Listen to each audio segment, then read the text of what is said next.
Ah, ito naman si Robredo, abogado. I can't forgive Lacson because he is not. Na they should look at the Constitution. The Constitution of the Philippines provides that the foreign relations or foreign policy is vested in the President alone. Siya yung kaisa-isang, well, I happen to be there, kaisa-isang ano ang policy gusto niyang ipalabas for the Philippines is vested in the President and not with the senators or the Vice President. So, at least, yung sabi nila na extortion, well, I can forgive Robredo. Every time she opens her mouth, talagang when she forgets that she's a lawyer, and being a lawyer, she should know that the Constitution says that that is my function. It is not their function. At kung anong gusto kong sabihin para sa aking bayan, may purpose yan. Hindi kasi nila alam. Na alam ko noon na meron tayong binili na armas sa Amerika, it took them years to deliver. Practically using the money, our money, for so many years, then delivering the bago lang itong mga armas na dumadating. And second, itong Congress ng United States, magbili tayo ng helicopter, they denied because they say that we cannot use it against, well anyway, ayaw nila tayong pabigyan. Yan ang hindi alam kasi ng itong, I don't know, I don't if it's pretended ignorance kay Lacson, but itong kay Robredo, sabi ko nga, ma'am, kung ikaw ang presidente, hindi mo alam ang trabaho mo, huwag ka na lang dapat alam mo yan, abogado ka, that you should not be opening your mouth while we are negotiating because maraming kasalanan ang Amerika sa atin. Ang pagkaalam mo lang kasi, napunta ka ng Amerika, nagsalita ka doon, you were treated with almost as a royalty. Tapos ito ang nangyari ngayon, kakampi ka na walang rason. Wala hong lahat dito sa babundong ito may hindi pera ang gusto kong hingiin sa kanila. Ganito yan ma'am, pati Senator Lacson, tayo malapit sa China, the theater of war, kung mag-umpisa man, is dito sa China Sea. Ngayon, gusto nga natin, pinipilit natin na Amerikano tayo, we should be provided with the arms and armaments that's capable of at least that would place us on equal footing with the other countries at war with us. Kasi titirahin talaga tayo ng China. Ngayon, wala namang Amerikano, wala binibigay. You know, I have talked to so many military guys. Sabi nila, yung war games, it's coming, I think, on May. Ang Amerikano, magdala dito ng mga armas, mag-display sila ng mga equipments and everything. Tapos, ng war games, dinadala nila doon sa, tinuturuan nila ang Pilipino paano gumamit during the war games, and then after that, they go home and bring back their equipment. So, nandyan alam ni General Lorenzana yan. Yan ang lamentations ng Pilipino. Yan ang hindi alam ni Robredo. Ang pagkaalam kasi ni Robredo, parang we are nothing wrong with America and the Philippines. Hindi niya alam na kaya ikaw ma'am, I'm sorry to say, you are not really qualified to run for president. You do not know your role in this government. Yung foreign relations with other countries is vested on the president alone. Kaya hindi mo alam kung mapangyayari nung una, antecedent or precedent na may ginagawa itong mga Amerikano parang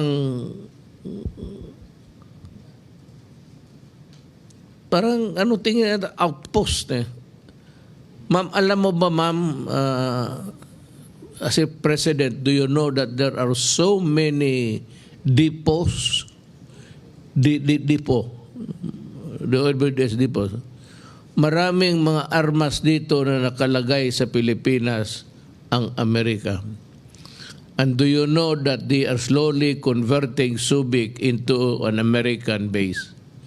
Yan ang hindi mo alam at hindi, wala ka sigurong alam. Kaya huwag kang mag-alam, huwag kang magsalita. These are the things that are known to us because I have the reports and I have also the assessments given to me by the Armed Forces of the Philippines. At sinasabi nila kung ano talaga, what's the deal? Anong binigay ng Amerikano? Gawain lang tayong outpost, tapos mag-pro-American ka. Pagputok, ang unang siguro, tanungin kita, kung magsagot ka ngayon, ang unang matamaan kung magkagera ang Amerikano pati Philippines. Alam mo? Kung hindi mo alam, sabihin ko sa iyo, the meltdown will start in Palawan. It's the province that's facing the Spratly and everything there. Kaya hindi mo lang alam, in a worst case scenario, kung may isang gago dyan na magpaputok ng isang rocket, gulo na yan. And the Philippines invariably would be drawn into the vortex of a conflict that is called war. Ngayon, ang mga stations ng Amerikano, tinanggal nga natin yung basis agreement. I would like to read sa Necrological Services ni Siga. A statement niya why he voted to oust America from the bases. Dapat ito, Bicolano yun si Siga eh.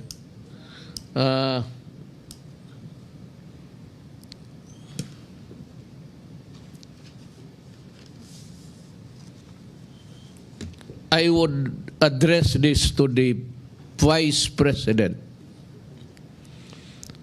Excerpt from the speech of the late Senator Vic Ziga during the Senate voting on the U.S. Bases Treaty on September 16, 1991. He said, and I quote, "I refuse to ride on the crest of a fleeting popularity. I refuse to be deceived by fancy rhetoric and cheap propaganda. I refuse to sacrifice our national interest in exchange for a bundle of vague promises. Rather, Mr. President, I choose to continue to work for what I believe is right and just for our country. I therefore submit my action to the lasting judgment of history with my conscience and firm conviction as my cause. I vote to the non-concurrence and no, a conscientious no to the treaty." Taga Bicol yun, ma'am, at baka may it says or wala kang alam, sabihin mo lang na extortion, How can you say extortion? Nakaraming utang ng Amerikano sa atin, hindi pa tayo nabayaran, tapos sabihin mo extortion. Kinakabahan ako if by chance mapresidente ka. Medyo ako, basta pagka retired na ako dyan, kung mapresidente ka, I said, if by unfortunate chance you become the president, please study more. I think that you need a refresher course sa law. That is my advice to you. You do not use this word, mga extortion. When we say you pay, dapat talaga magbayad. Ang tingin mo sa ano ito? Tingin mo sa Pilipinas, koloni ng Amerika? Basta libre na lang lahat. Lahat ba? Tayo kung may bayad tayo. And we are at the mercy of the Americans, whatever they say. That visiting forces agreement may or may not continue depending on how the Americans will behave towards us. Hindi sabihin na pag sinabi nila, sige, yun na kaagad. I think you should, if I were you, kung hindi ka manalo, you migrate to America and become an American citizen. And you can freely use the word extortion. How can that be extortion when you ask for a payment? Extortion. Maningil ka para sa bayan mo, extortion. The statement of Senator Siga during at that time, ito maganda ito, I therefore submit my action to the lasting judgment of history with my conscience and firm conviction as my cause. I vote yes to the non-concurrence and no, a consensus no to the treaty. May isa tayong who was a great senator sa Bicol. Mabutit na lang. Ewan ko. Pero yun na lang po. Salamat sa ito naman kay Lacson. Anong tawag dito? Twitter. Hindi ka magamit ang aking ngayon Nokia pa rin Twitter. May sinabi rin siya na parang ganito rin, in the same fashion, in the same ni Robredo. Kaya lang dinilit niya, tinanggal. Probably he realized that the senators have no function at all in the matter of agreements. Ito sa it's vested with the president and it does not need any concurrence from Congress. So the power to abrogate the visiting forces agreement nandito sa akin. I don't know. Kasi kung magkagera tapos mag-nuclear war, tapos nandito yung armas, nandito dyan sa Subic yung mga barko ng Amerikano, what do you think will happen to Bicol? It's too far away, but it will also melt just like what would happen to the rest of the Philippines. It will reduce us into a barren land where you cannot plant anything except wait to die. the way to die, rather. Alam na, ano siguro si Lacson na alam niya na tinanggal niya.